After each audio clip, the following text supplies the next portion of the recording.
Teman-teman, Kak Pia mau tanya pendapat kalian nih. Menurut kalian sebenarnya untuk apa sih kita makan makanan yang sehat itu?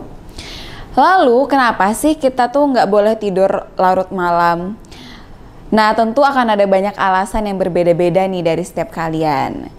Nah, teman-teman, saat kalian menyampaikan ide atau opini kalian akan sesuatu, ada orang-orang yang setuju dengan pemikiran kalian, namun pernah nggak kalian ngalamin nih, ada teman kalian yang nggak setuju dengan pendapat kalian. Tapi kira-kira bagaimana sih cara kita mengungkapkan kalau kita ini setuju atau kita tidak setuju dengan pendapat atau opini orang lain?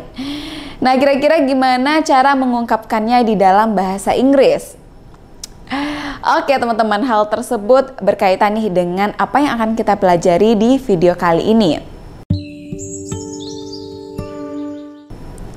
Jadi kita akan membahas tentang expression of agreement and disagreement, pernyataan setuju dan juga tidak setuju. Dan kita juga akan mempelajari beberapa conjunction yang digunakan dalam menanyakan atau menyatakan saran untuk melakukan atau tidak melakukan sesuatu.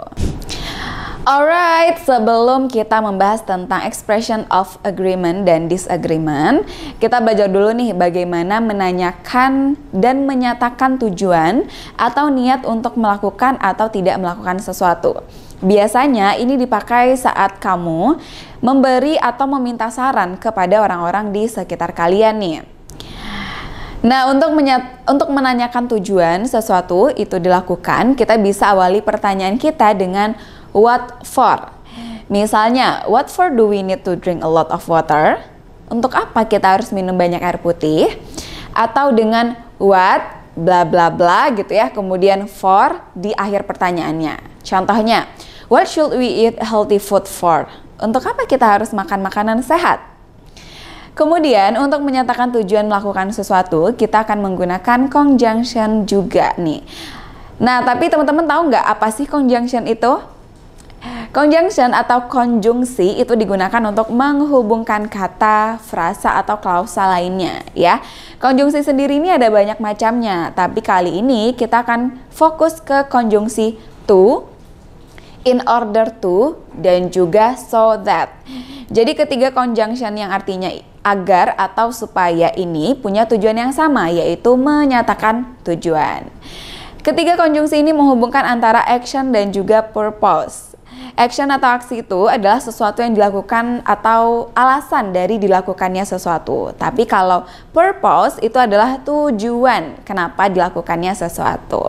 Oke, mari kita lihat satu persatu bagaimana sih tiap-tiap conjunction ini digunakan dalam sebuah kalimat.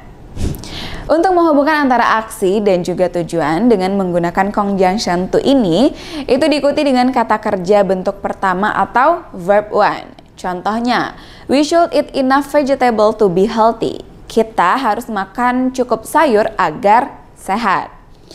Nah, we should eat enough vegetable inilah aksinya atau apa yang harus dilakukan. Kemudian tujuan dari aksi itu adalah to be healthy, agar sehat. Oke, contoh lainnya nih, swimming is good to stay in shape. Berenang itu baik agar tetap bugar. Klausa yang berwarna hijau itu adalah actionnya atau aksinya, dan juga klausa yang berwarna merah itu adalah purpose-nya atau tujuannya. Jadi, to ini akan berada di tengah-tengah dari kedua klausa itu sebagai kata penghubung. Oke, selanjutnya ada so that. Ini dalam penggunaannya setelah so that itu diikuti dengan kalimat lengkap, di mana setelah conjunction so that itu ada subjek kemudian verb ya. Verb dalam kalimat yang menggunakan conjunction so that ini juga sering terdapat modal verb seperti can, will, could, should, may, dan juga might. Oke? Kita lihat contoh kalimatnya nih. Agnes practice speaking English every day so that she can speak English fluently. Artinya, Agnes berlatih berbicara bahasa Inggris setiap hari agar dia bisa berbicara bahasa Inggris dengan lancar. Nah, coba teman-teman perhatikan setelah so that, itu ada sebuah kalimat yang diawali dengan subjek, kemudian ada modal can dan juga verb speak. Oke? Contoh lain lagi nih, misalnya I will manage my time effectively so that I will be able to do my homework. Aku akan mengatur waktuku dengan efektif sehingga aku dapat mengerjakan PR-ku. Perhatikan lagi, setelah so that ada kalimat yang diawali dengan I sebagai subjek, kemudian ada modal will. Jadi seperti itu ya susunannya. Oke, kita lanjut, ini bahas in order to. Jadi setelah to, so that, sekarang ada in order to. Jadi ini berbeda dengan yang sebelumnya. Kalau in order to ini digunakan dalam kalimat yang lebih formal nih teman-teman. Kemudian in order to ini juga diikuti dengan kata kerja bentuk pertama atau verb 1. Contohnya, we should sweep the floors in order to get rid of the dirt. Kita harus menyapu lantai untuk menghilangkan kotoran. Kemudian tidak seperti so that dan juga to, in order to ini dapat juga kita letakkan di awal kalimat nih teman-teman. Misalnya, in order to stay healthy, you must maintain a nutritious diet. Agar tetap sehat, kamu harus menjaga pola makan yang bergizi. Nah, tapi kalau kita pengen buat kalimat pakai in order to tapi dalam kalimat negatif, maka kita gunakan frasa in order not to. Gitu ya. Contohnya, in order not to fail the exam, we need to study hard. Agar tidak gagal dalam ujian, kita harus belajar dengan giat. I should have enough sleep in order not to get sick. Aku harus cukup tidur agar tidak sakit.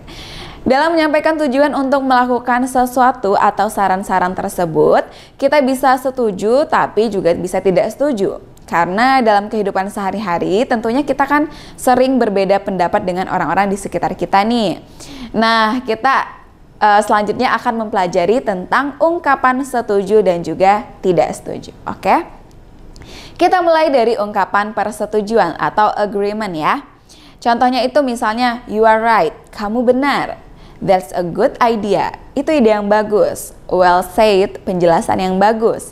I have no problem with that. Aku tidak punya masalah dengan itu. That's exactly what I think. Itulah yang aku pikirkan. I agree. Aku setuju. I completely atau I totally agree with you. Aku sepenuhnya setuju denganmu. I agree with you 100%. Aku setuju denganmu 100%.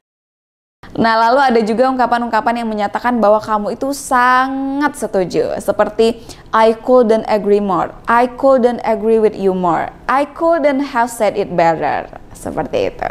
Selanjutnya kita bahas expression of disagreement atau ungkapan pernyataan tidak setuju. Seperti, I disagree. Aku tidak setuju. I don't think so. Saya kira tidak demikian. I don't agree with you. Aku tidak setuju denganmu. I disagree completely. Saya tidak setuju sepenuhnya. I don't entirely agree with you. Aku tidak sepenuhnya setuju denganmu. I don't think that's a good idea. Aku tidak berpikir itu ide yang bagus. I'm sorry, but I disagree with you about this. Maaf, tapi aku tidak setuju denganmu tentang hal ini. I take a different view. Aku punya pandangan yang berbeda.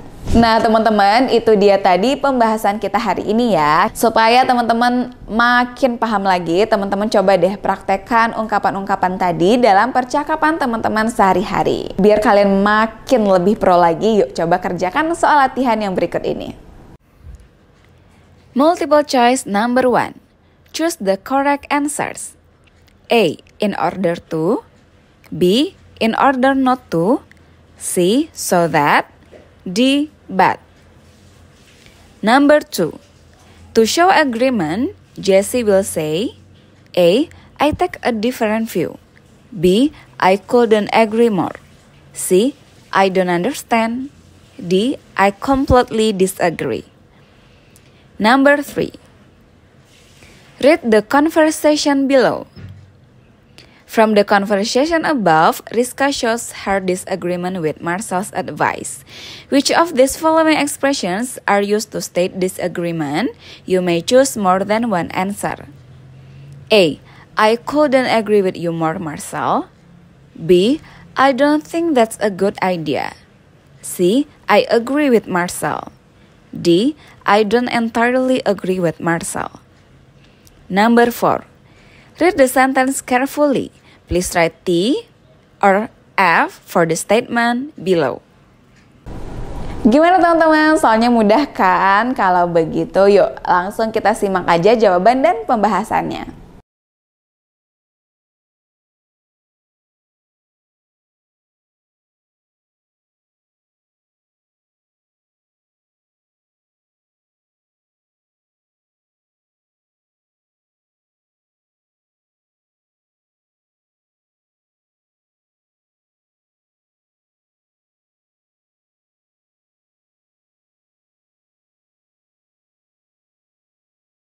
Oke deh, kalian semua hebat banget udah nyimak video ini sampai selesai. Kalau begitu Kak Pia pamit ya. Sampai jumpa di kegiatan pembelajaran berikutnya. Have a nice day. Bye-bye.